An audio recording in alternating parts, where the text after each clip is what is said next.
It's important to know the difference between owner financing and rent-to-own. First, a brief overview of rent-to-own, which we explained in the previous video, and then we will explain owner financing and how it works.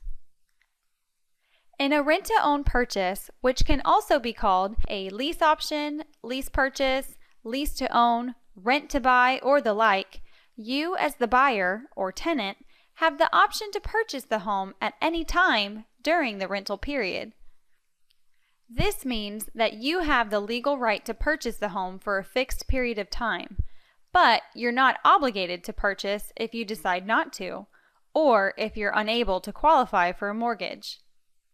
Here are some highlights of a rent-to-own purchase. You pay an upfront fee, commonly known as an option fee, which is usually non-refundable. If you end up buying, the option fee is credited toward the purchase price of the home. There is a deadline before which you must purchase the home. This deadline is agreed to upfront when you're negotiating with the seller and will be listed in your paperwork. The portion of the option fee you must pay upfront is negotiable. Your purchase deadline varies based on when the seller needs to sell the home, usually from 1 to 4 years. Here are just a few of the benefits of a rent-to-own purchase. It can make a lot of sense if you are currently unable to qualify for a mortgage. It's also valuable if you want the flexibility to decide whether to purchase at the end of the rental period.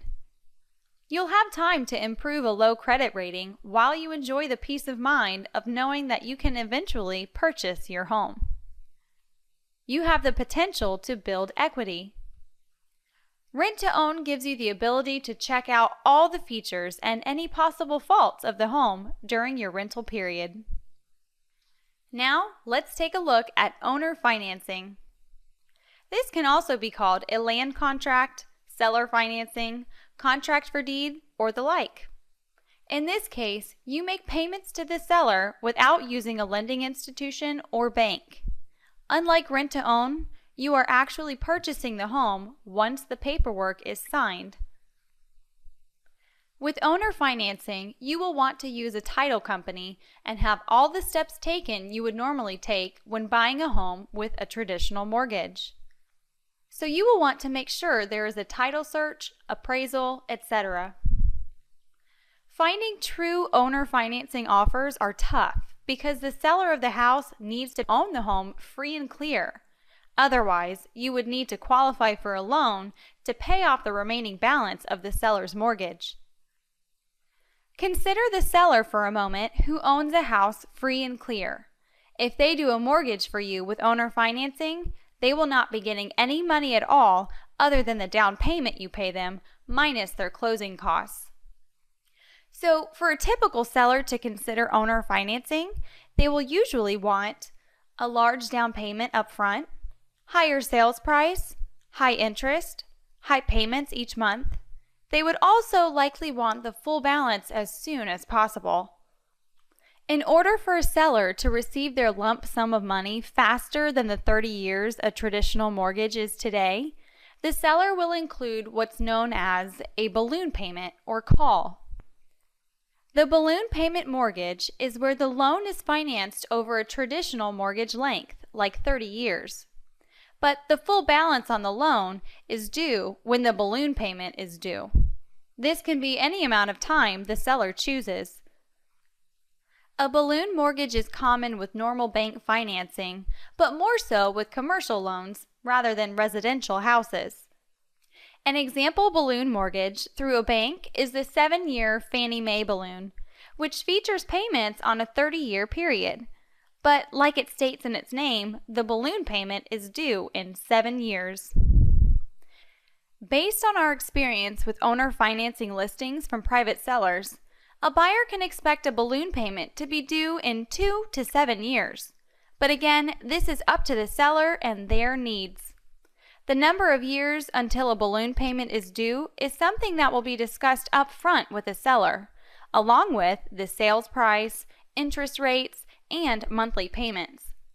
You also want to make sure the balloon payment due date you agreed to verbally with the seller appears accurately on the paperwork you sign at closing.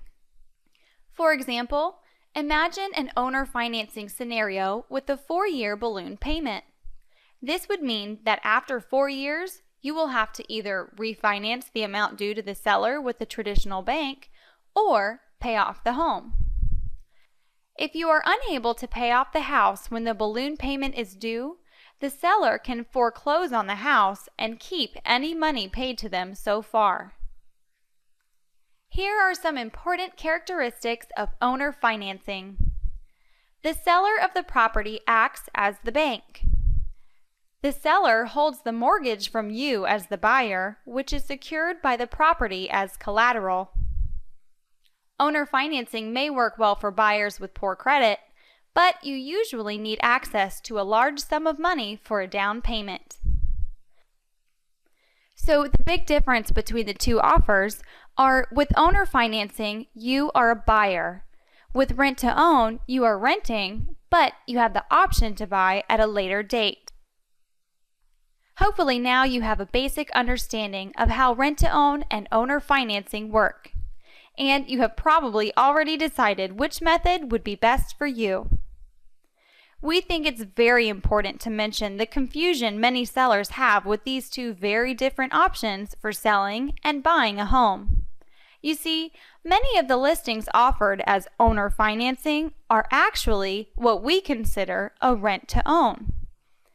So before you decide to eliminate all rent-to-own or owner finance properties from your home search, it would be a better idea to search both types of listings.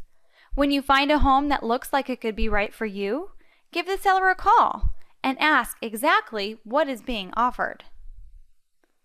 In later videos, we provide you with several tips to help you tell the difference between rent-to-own and owner financing listings, regardless of the term used in the listing. On these videos, we actually record our screen while doing a live search of listings, along with actual calls to sellers. The live recorded calls will help you pinpoint the important questions to ask a seller with your initial call. We even provide you with a question form for sellers that you can print out and use.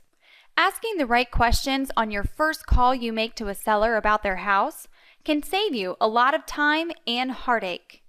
Because many buyers forget to ask these important questions and they end up making a trip out to the house and even get emotionally attached to the place, only to find out later that it isn't a good match.